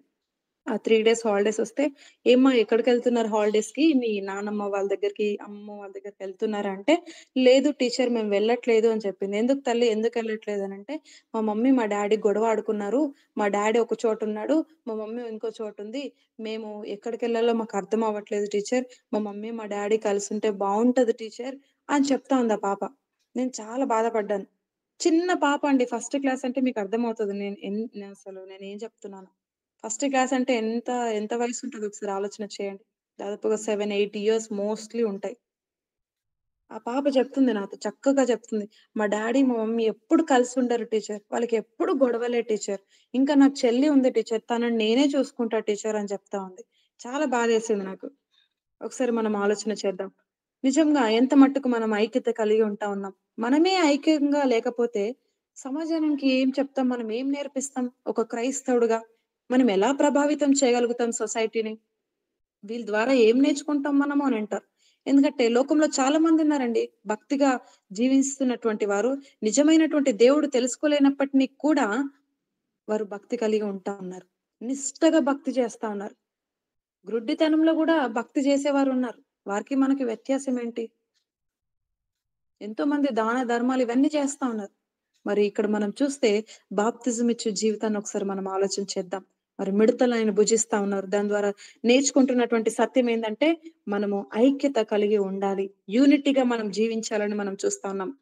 మరి తేనె అంటే వాక్యానికి సాదృశ్యం. ఎప్పుడు మన వాక్యాన్ని సత్యమైనటువంటి వాక్యంలో మనము జీవించడానికి ఇష్టపడాలి. సత్యమైనటువంటి వాక్కులను ఎప్పుడు కూడా మనం భుజించడానికి ఇష్టపడుతూ ఉండాలి. మనం ఇక్కడ చూస్తే బాప్తిజం ఇచ్చి యోహాను గురించి చూస్తే ఆయన ఎంత స్పష్టంగా చెప్తారంటే, ఆయన ఎంత ఖండితంగా మాట్లాడతారంటే, హెచ్చరికతో కూడినటువంటి బోధ చేస్తే ఎవరు ఇష్టపడరండి. ఎందుకంటే ఎప్పుడు ఆ పాస్టర్ పలానా పాస్టర్ తిడుతూనే ఉంటారు సంఘాన్ని. ఎప్పుడు ఏదో ఒకటి చెప్తానే ఉంటారని చెప్తారు. వారు ఎలా అంటే లోబడనొల్లని ప్రజలు అని అంటారు యేసు ప్రభుల వారైతే. కాబట్టి ఆయన చెప్తున్నటువంటి మాటలు ఏంటంటే, బాప్తిజం ఇచ్చి యోహాను లూకా సువార్తలో మనం చూస్తాం 3వ అధ్యాయంలో మాట్లాడతారు ఆయన. ఏమనంటే మరి గొడ్డలి వేరు యొద్ద పెట్టబడి ఉందని చెప్తారాయన.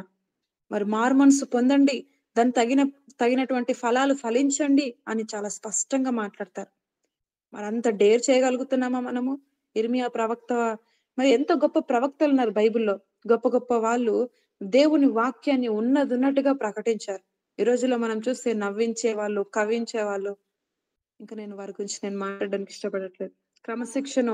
క్రమశిక్షణతో కూడినటువంటి బోధలు చాలా అరుదైపోయాయి. ఇక్కడ మనం చూస్తే బాప్తిజం ఇచ్చి యోహాను చాలా స్పష్టంగా చెప్తా ఉన్నారు. వాళ్ళు వినకపోయినా ఎంత స్పష్టంగా చెప్తా ఉన్నారు ఆయన. కాబట్టి మనమందరం ఎందుకైనా బోధిస్తున్నారంటే, మనమందరం కూడా క్రీస్తులో సంపూర్ణతలోకి మార్చబడాలని. కాబట్టి దేవుడు మనల్ని హెచ్చరిస్తున్నారంటే, నాట్ ఓన్లీ గూగుల్ మీట్ లో నేను మాట్లాడట్లేదు, మీరు ఎక్కడైనా దైవజనులు ఆ వాక్యం చెప్తున్నారంటే మనమందరం కూడా క్రీస్తులో సంపూర్ణతలోకి రావాలనే వారి ప్రయాస. కొందరు ఉంటారు దైవజనులు, వారి గురించి నేను మాట్లాడట్లేదు. నిజంగా దేవుని కొరకు ప్రయాస పడే వారి గురించి మాట్లాడుతా ఉన్నాను. కాబట్టి మనము ఒకసారి ఆలోచన చేయాలి మన ఆత్మీయ జీవితాలు ఎలా ఉన్నాయని. మరి చివరిగా మనం చూసినట్లయితే ఇదే లూకా సువార్త 1వ అధ్యాయం మనం చివరిగా మనం చూస్తే ఈయన అరణ్యంలో నివాసం చేస్తున్నట్టుగా మనం చూస్తాం. ఒకసారి చదువుదామా లూకా సువార్త 1వ అధ్యాయం 80వ వచనం ఒకసారి చూద్దాం. లూకా 1:80. శిశువు ఎదిగి ఆత్మయందు బలము పొంది ఇజ్రాయేలులకు ప్రత్యక్షమగు దినము వరకు అరణ్యములో ఉండెను. ఇక్కడ మనం చూస్తే అరణ్యం గురించి మనం చూస్తా ఉన్నాం. ఇక్కడ యేసుక్రీస్తు ప్రభుల వారు ఆయన కూడా అరణ్యంలో వెళ్ళారు, ఉపవాసం ఉన్నారు. ఆ విషయం మనకు తెలుసు. మత్తయి 4:4లో మనం చూస్తాం. ఇక్కడ ప్రత్యేకంగా బాప్తిజం ఇచ్చి యోహాను గురించి మనం ధ్యానం చేస్తున్నాం కాబట్టి ఆయన గురించి నేను మాట్లాడుతా ఉన్నాను. ఆయన అరణ్యంలో ఆయన నివాసం ఏర్పరచుకున్నట్టుగా మనం చూస్తాం. మనకు ఫ్యామిలీ లేదా, అమ్మ నాన్న వాళ్ళు లేరా అంటే ఉన్నారు. ఎలిజబెత్ జకరియా ఉన్నారు, కుటుంబ బంధువులు వాళ్ళందరూ ఉండొచ్చు. అయినా కూడా ఒక ప్రత్యేకంగా సెపరేటెడ్ లైఫ్ జీవిస్తున్నాడు. అలానే మిమ్మల్ని ఈ సొసైటీని విడిచిపెట్టి వెళ్ళిపోయి మీరు జీవించాలని నా ఉద్దేశం కాదు. దీంట్లో నా ఆత్మీయ సత్యాన్ని మనం ఒకసారి అర్థం చేసుకుందాం. అంటే ఏంటంటే చూడండి, మనం ప్రభుతో కనెక్ట్ అవ్వాలంటే ఎప్పుడైతే మనం ఒంటరిగా ఉంటామో అప్పుడే మనం టైం స్పెండ్ చేయగలుగుతాం. అందరు ఇప్పుడు మనం చూస్తాం హోషేయ గ్రంథం 2:2లో అనుకుంటా, ఒకసారి చూద్దామా. ఆ మాట కూడా చాలా మంచి మాట. హోషేయ 2:4 లేకపోతే 2వ అధ్యాయం 14వ వచనం ఒకసారి చూద్దాం. హోషేయ గ్రంథం పిమ్మట దానిని ఆకర్షించి అరణ్యములోనికి కోనిపోయి అక్కడ దానితో ప్రేమగా మాట్లాడుదును. Yes, thank you. ఇక్కడ మనం చూస్తే దేవుడంట కొన్ని పరిస్థితులని మన జీవితంలో అనుమతిస్తా ఉంటారు. అంటే మనకై మనం చేసుకునే ఉంటాయి ఖచ్చితంగా.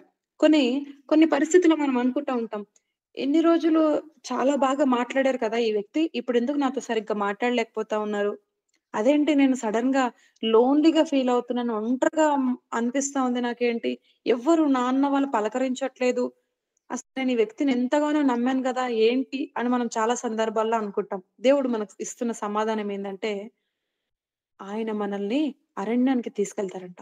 ఎందుకు అంటే అరణ్యం అంటే అక్కడ ఎవ్వరు ఉండరు. చెప్పండి, అరణ్యంలో ఎలా ఉంటాయి పరిస్థితులు చెప్పండి ఒకసారి. ఎవరు ఉండరు, ఒంటరిగా ఉంటారు. ఎస్, ఒంటరిగా ఉంటాం. ఇంకా సాధారణంగా మాట్లాడొచ్చు మీరు. జంతువులు ఉంటాయి. ఎస్, నీళ్ళు ఉండవు సరిగ్గా. గాలి ఉండదు. గాలి ఉంటది బ్రదర్. గాలి ఎందుకు ఉండదు? ఇంకా ఎలాంటి పరిస్థితులు చూస్తారు? డేంజర్‌గా ఉంటాయి అక్క. మొత్తం జంతువులు గాని, క్రూర జంతువులు భయంగా అన్నీ ఉండదు. భయంగా. యాహ్! ఇంకెవరైనా చెప్తే బావుంటది అన్‌మ్యూట్ చేసి. మాట్లాడిన వాళ్ళు కాకుండా మిగతా వాళ్ళు ఎవరైనా. నేను ఒక 2, 3 మినిట్స్‌లో క్లోజ్ చేస్తాను. ఫాస్ట్‌గా నైట్ మీరు టైం రెస్పాండ్ అయితే చీకటిగా బావుంటది. ఉంటుంది సిస్టర్. నైట్ టైమ్ చీకటిగా ఉంటది. ఇంకోటి మీరు అసలేం చెప్పట్లేదు. నేను దానికోసం ఎదురు చూస్తున్నాను. ప్రెజెంట్ ఉన్న టెక్నాలజీ అక్కడ ఉంటదంటారా? ఉండదక్క. ఉండదు. ఈ లగ్జరీ లైఫ్ నెట్వర్క్ ఉంటదండి. ఉండదు. నెట్వర్క్ ఉండదు ఉండదు. Madam. Thank you. Rajitha sister. Thank you. నేను దాని గురించి ఎదురు చూస్తున్నా. సో ఇక్కడున్న ఫెసిలిటీస్, కంఫర్ట్ జోన్స్ అక్కడ ఉంటాయంటారా? ఉండవు సిస్టర్. ఉండవు సిస్టర్. ఉండవు. ఇక్కడ మనం ఏదైతే అనుభవిస్తున్నామో అక్కడ ఏమీ ఉండవు. మంచిగా ఇప్పుడు చలికాలం బెడ్‌షీట్స్ ఏసుకుంటున్నాం అక్కడ అవి ఉండవు. ఇక్కడ మనం ఒక లగ్జరీ లైఫ్‌ని మనం చూస్తున్నాం అక్కడ ఉండదు. ఇక్కడ ఫోన్‌కి చూడండి టవర్ లేదనుకోండి ఎంత ప్రయాస పడతామో. మిద్దె మీద ఎక్కాలనుకుంటే అక్కడెక్కుతాం. రోడ్ బయటికి రావాలంటే అక్కడికొచ్చేస్తాం. ఇంటి బయట ఎక్కడైనా ఎక్కడ సిగ్నల్ వస్తే అక్కడికెళ్ళిపోతారు. ఎందుకంటే నెట్వర్క్ రావట్లేదు. కానీ నిజం చెప్తున్నాను అరణ్యంలో ఇంగేముండదు. టవర్ ఉండదు, సిగ్నల్ ఉండదు. అన్నీ స్విచ్ ఆఫ్ అన్నమాట. చాలా బావుంటది. ఆ బ్యూటిఫుల్ అనుభవం. మీరెప్పుడైనా రావాలనుకుంటే మా విలేజ్‌కి రావచ్చు. ఎందుకంటే అక్కడ సిగ్నల్స్ ఉండవు పెద్దగా. ఎవరితో మాట్లాడాలన్నా దాదాపుగా ఇంటి బయటికి కాంపౌండ్ బయటికెళ్ళిపోవాలన్నమాట. సో మీకెవరైనా రావాలనుకుంటే బ్రదర్‌ని మీరు కాంటాక్ట్ చేస్తే తీసుకెళ్తాం. సో అలాంటి కర్ణాటక ప్రాంతంలో. సో ఇక్కడ మనం చూస్తా ఉన్నాం కదా! అరణ్యంలో ఉంటా ఉన్నాడు. ఇది ఏంటి? దీని సింబల్ ఏంటి? దీని అర్థం ఏంటి? అంటే ఆత్మీయ జీవితంలో మనం నేర్చుకోవాల్సినటువంటి సత్యం ఏందంటే, ప్రభువుతో ఒక సత్సంబంధం కలిగి ఉండడం అని దాని అర్థం. చూడండి ఒక మంచి కనెక్టివిటీ ప్రభువుతో నీవు నేను మనం కలిగి ఉండాలంటే ఖచ్చితంగా అలాంటి జర్నీస్ మనం చేయాలి. మన జర్నీ కొన్ని సందర్భాల్లో అంత సాఫ్ట్‌గా, హ్యాపీగా ఉండదు. సమ్‌టైమ్స్ సమ్ సారోస్ బాధలు, కష్టాలు ఇవన్నీ ఉంటాయి. లైఫ్ ఈజ్ ఎ జర్నీ మనకు తెలుసు. ఇక్కడ మనం చూస్తే అరణ్యంలో చాలా భయంకరమైన పరిస్థితులుంటాయి. ఎవ్వరు ఉండరు. ఒంటరిగా ఉంటాం. కానీ నిజంగా ఈ రోజుల్లో మనం చూస్తే ఎక్కువంట రోజు కాదు నిమిషానికి అంట ముగ్గురు చనిపోతున్నారంట ప్రపంచంలో. ఎందుకంటే డిప్రెషన్, లోన్‌లీనెస్‌తో. నిమిషానికి ముగ్గురంటే ఆలోచించండి ప్రపంచంలో. ఎంత ప్రభావం ఆ లోన్‌లీనెస్‌కుందో. కానీ దాన్ని నిజంగా ఒక మంచి మార్గంలో మనం దాన్ని ఉపయోగించుకోగలిగినట్లయితే, ఆ ఒంటరితనాన్ని ప్రభువుతో గడపడానికి ప్రయత్నం చేయగలిగినట్లయితే, ఎవరు గూడా ఈ డిప్రెషన్‌లు ఇవన్నీ ఉండవనుకుంటా నాకు తెలిసి. కాబట్టి అరణ్యంలో ఎలా ఉంటదో తెలుసా అండి? నెట్వర్క్ ఉండదు. ఇంకేముండదు. పరలోకం నెట్వర్క్ ఉంటది. దేవునికి స్తోత్రం.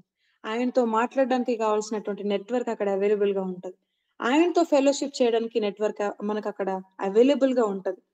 కాబట్టి కొన్ని పరిస్థితులు మన జీవితంలో అనుమతించబడ్డాయి అంటే ఆయనతో ఫెలోషిప్ చేయడానికి, ఆయనతో సహవాసం చేయడానికే అవన్నీ వస్తా ఉన్నాయని మనం అర్థం చేసుకోవాలి. ఇక్కడ చాలా స్పష్టంగా చూస్తున్నాం హోషేయ 2:14లో దాన్ని ఆకర్షించి అరణ్యంలోనికి కొనిపోయి అక్కడ దానితో ప్రేమగా మాట్లాడుతాను. దానికి అనంటే సంఘము అని దానర్థం. సంఘం అంటే నీవు నేను మనమే. మనతో చెప్తున్న మాట. మనల్ని అరణ్యం అలాంటి పరిస్థితిలో నడిపిస్తున్నారు అంటే ఖచ్చితంగానే మనతో మాట్లాడడానికి ఇష్టపడతా ఉన్నారు. మనం పరలోకంతో ఆ నెట్వర్క్‌కి మనం కనెక్ట్ అవ్వగలుగుతున్నామా? ఒకసారి ఆలోచన చేద్దాం. ఆయనతో ఫెలోషిప్ చేయడానికి దేవుడు కోరుకుంటా ఉన్నాడు. ఈ ఆత్మీయ సత్యాలు మనం చూస్తా ఉన్నాం. కాబట్టి బాప్తిజం ఇచ్చే యోహాను జీవితం చాలా సింపుల్ లైఫ్. ఏం కాంప్లికేటెడ్‌గా ఏదో మ్యాజిక్‌లు, జిమ్మిక్‌లు ఆయన ఏం జేయలేదు. కానీ సాధారణమైనటువంటి జీవితంలోనే ఆయన మండుచు ప్రకాశిస్తున్నటువంటి దీపము అని బైబిల్‌లో మనం చూస్తా ఉన్నాం. అంతగా ప్రభావితం చేయడానికి గల కారణం ఏందంటే ప్రార్థనా జీవితం అని మొట్టమొదటి నేర్చుకున్నాం. ఒంటె రోమములు ధరించాడు. ప్రార్థనా జీవితం. సత్యం అనే దట్టి లేకపోతే నడుముకు వ్రిస్ట్ అంటాం ఇంగ్లీష్‌లో అయితే. తోలు దట్టిని ధరించుకున్నాడు. మన మనస్సును కేంద్రీకరించుకోవాలని నేర్చుకున్నాం. మూడోదిగా మరి తేనె మిడతలను తను ఆహారంగా భుజించాడు. దాని అర్థం ఏందంటే ఐక్యత కలిగి దేవుని వాక్యాన్ని ధ్యానం చేసేవారిగా ఉండాలని నేర్చుకున్నాం. మరి చివరిగా నాలుగోదిగా మనం చూసాం అరణ్యంలో నివసిస్తున్నాడు. అంటే దేవునితో సహవాసం కలిగి ఉండడం అని దాన్ని మనం నేర్చుకున్నాం. ఈ 4 తప్ప ఇంకా ఆయన పెద్దగా ఏమి విశేషం తనలో ఏమి మనం చూడం. ఇంకా పెద్ద క్వాలిటీస్ ఏం లేదు. Simple life. సో, ఆ సింపుల్ లైఫ్‌ని ప్రభు మన ద్వారా కూడా కోరుకుంటున్నారు. సాధారణంగా జీవించిన బైబిల్‌లో ఒక మంచి పేరు కలిగి ఉన్నాడు. ఏంటంటే ఆయన మండుచు ప్రకాశించుచున్న దీపము. మనము సొసైటీని ఎంతవరకు ప్రభావితం చేస్తా ఉన్నాం? మన కుటుంబంలో ఉన్నటువంటి మనమే ఒక రోల్ మోడల్‌గా ఉంటున్నామా అసలు? నువ్వు ఒక సిస్టర్‌గా ఉంటే, నీ యొక్క కుటుంబంలో ఉన్న నీ బ్రదర్‌కి లేకపోతే మీ తల్లిదండ్రులకి మీరొక రోల్ మోడల్‌గా ఉన్నారా? ఒక భర్తగా నువ్వుంటే, నువ్వు నీ భార్యకి ఒక రోల్ మోడల్‌గా నువ్వున్నావా? నా నా భర్త చాలా బెస్ట్ అండి. ఒక భర్త నేను నేర్చుకున్నటువంటి సత్యాలు. భర్త భార్యకి ది బెస్ట్‌గా ఉండాలంట. ది బెస్ట్ అంటే ఆయన బెస్ట్ ఫ్రెండ్‌గా ఉండొచ్చు. బెస్ట్ ఎలక్ట్రీషియన్ విషయంలో అయినా కావచ్చు. బెస్ట్ డ్రైవర్‌గా ఉండాలంట. అన్నిట్లో బెస్ట్‌గా ఉండాలంట. ఒక భార్యగా అయితే మరి అన్నిట్లో కూడా మరి వరల్డ్‌లోనే ది బెస్ట్ మై వైఫ్ అని చెప్పగలిగినటువంటి స్థితిలో మనం ఉండగలుగుతున్నామా? ఒక భార్యగా మన రోల్‌ని మనం కరెక్ట్‌గా ప్లే చేయగలుగుతున్నామా? అనే విషయాన్ని ఆలోచన చేద్దాం. దేవుడు నిన్నొక భర్తగా, భార్యగా పెట్టొచ్చు. లేకపోతే ఒక తల్లిగా, ఒక తండ్రిగా పెట్టి ఉండొచ్చు. మరి పిల్లలుగా మీరుండొచ్చు ఈ గ్రూప్‌లో. ఎలా మీరు జాయిన్ అయ్యారో నాకు తెలీదు కానీ, మన రోల్స్‌ని మనం కరెక్ట్‌గా ప్లే చేయగలుగుతున్నామా? Simple life. కాంప్లికేటెడ్‌గా కాదు. ఎదుటి వ్యక్తిని ప్రభావితం బయట పక్కన పెట్టండి. మన కుటుంబాల్లోనే మనం ఎలా ఉంటున్నాం? చాలా మంది చెప్తా ఉంటారు నాకు. మా డ్యాడీ నేను ముగిస్తా ఉన్నాను. నేను ఎక్కువగా చెప్పడానికి ఇష్టపడట్లేదు. కాబట్టి ఎలా ఉంటున్నాం, మనం ఎలా జీవిస్తున్నాం అనే విషయాల్ని మనం ఆలోచన చేద్దాం. మరి చాలా సాధారణంగా జీవించినటువంటి వ్యక్తి మండుచు ప్రకాశిస్తున్నటువంటి దీపం వలె జీవించాడంట. మరి మన జీవితాలు ఎలా ఉన్నాయి? ఒకసారి వాక్యపు వెలుగులో మనల్ని మనం పరిశీలించుకుందాం. ఒక్కసారి మీరున్న స్థలాల్లోనే జస్ట్ మీరు ఒక 1 మినిట్ టైం, నేను ఎక్కువ మాట్లాడను. మీరు కళ్ళు మూసుకొని ఒకసారి ప్రభుతో నిబంధన చేసుకోండి. How your life? దేవుడు మనతో మాట్లాడారు కదా! Just 1 minute.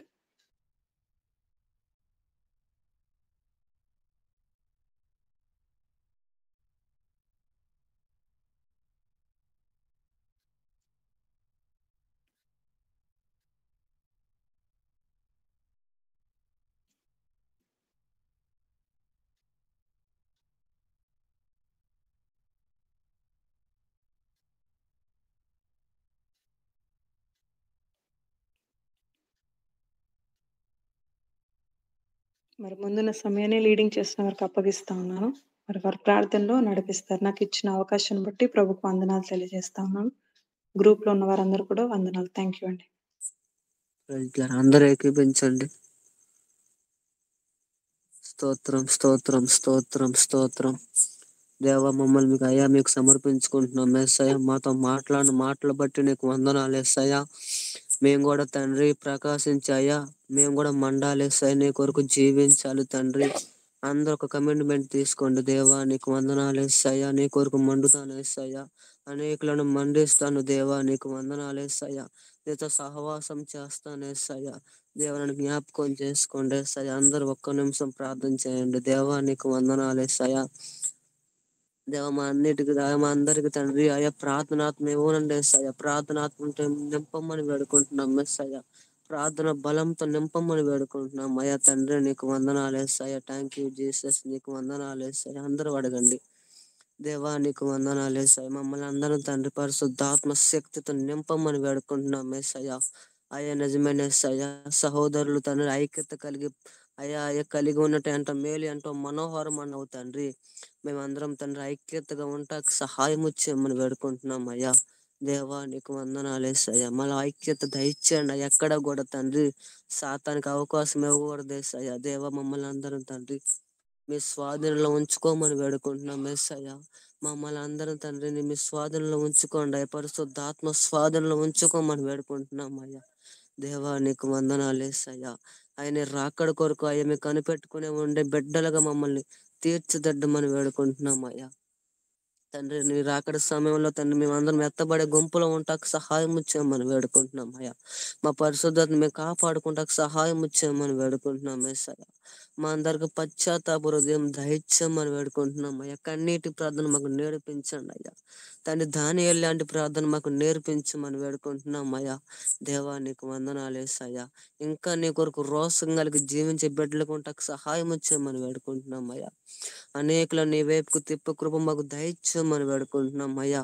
అయ్యా నీ కొరకు ఇంకా నేను మండుతానేస్తాయి అటు కృప నాకు మా అందరికి దయచేయమని అయ్యా. అయ్యా అయ్యా వాక్యం చెప్పిన తండ్రి ఎస్తారు అక్కని బట్టి నీకు వందనాలు యేసయ్యా. అక్క నీకు అనేక ప్రాంతాలకు నడిపించండి. నీ బారుగా వాడుకోమని వేడుకుంటున్నాం అయ్యా. అక్కకు మంచి ఆరోగ్యం దయచేయండి అయ్యా. నీ ఆత్మ బలంతో నీ ఆత్మ శక్తితో నింపమని వేడుకుంటున్నాం యేసయ్యా. అయ్యా ఈ రాత్రి కాల సమయంలో తండ్రి ఎంతమంది అయితే తండ్రి జాయిన్ అయ్యారో పేరు పేరున దీవించమని వేడుకుంటున్నాం అయ్యా. ఆశీర్వదించమని వేడుకుంటున్నాం అయ్యా. ప్రతి ఒక్క యవన జీవితంలో తండ్రి నీకు సమర్పించే కృప మాకు దయచేయమని వేడుకుంటున్నాం అయ్యా. ప్రార్థన పరులుగా తీర్చిదిద్దమని వేడుకుంటున్నాం అయ్యా. సమయం దొరికినప్పుడు తండ్రి ప్రార్థించే మనసు మాకు దయచేయండి అయ్యా. వాక్యం చదివే మనసు మాకు దయచేయండి అయ్యా. నీతో సహవాసం చేసే మనసు మాకు దయచేయమని వేడుకుంటున్నాం అయ్యా. Thank you Jesus. తండ్రి నీకు వందనాలు యేసయ్యా. మళ్ళీ ఇంకా ప్రార్థనాత్మతో నింపమని వేడుకుంటున్నాం అయ్యా. ప్రతి ఒక్క బిడ్డను ఆశీర్వదించి దీవించమని వేడుకుంటున్నాం అయ్యా. నీ మేలుతో తృప్తిపరచమని వేడుకుంటున్నాం అయ్యా. మీరే సహాయం ఇచ్చేయమని వేడుకుంటున్నాం అయ్యా. మీకు వందనాలు యేసయ్యా. తను ఏమి ఇచ్చినా మీరు రుణాన్ని మేము తీర్చలేం యేసయ్యా. దేవం నీకు వందనాలు యేసయ్యా. ఇంకా నీ కొరకు అయ్యా జీవించే కృప మాకు దయచేయండి అయ్యా. బ్రతుకుత క్రీస్తే అయ్యా చావిత లాభమే యేసయ్యా. అలాంటి బ్రతుకు మేము బ్రతకాలి యేసయ్యా. నీ కొరకు జీవించే మనసు మా అందరికి దయచేయమని వేడుకుంటున్నాం అయ్యా. అలాగే తండ్రి ఎవరెవరు తండ్రి అనారోగ్యంతో ఉన్నారో వాళ్ళందరికి మంచి ఆరోగ్యం దయచేయమని వేడుకుంటున్నాం అయ్యా. విడుదల దయచేయమని వేడుకుంటున్నాం అయ్యా. స్వస్థత దయచేయండి అయ్యా. పరిపూర్ణ ఆరోగ్యం దయచేయమని వేడుకుంటున్నాం అయ్యా. నీ మేలుతో నింపి సహాయం చేయమని యేసు నామములో తగ్గించి వేడుకొని పొంది ఉన్నాం మా పరమ తండ్రి. ఆమేన్ ఆమేన్ ఆమేన్. థ్యాంక్ యూ సో మచ్ అమ్మగారు. మాకు మంచి మాటలు అందించిన మీకు వందనాలు అమ్మగారు. అలాగే కీర్తి సిస్టర్ కి నా వందనాలు. రిఫరెన్స్ టెక్స్ట్ బాక్స్ లో పెట్టినందుకు వందనాలు సిస్టర్. అందరికి ప్రైజ్ ది లార్డ్. ఏమన్నా ప్రేయర్ రిక్వెస్ట్లు ఉంటే గ్రూప్ లో పెట్టండి.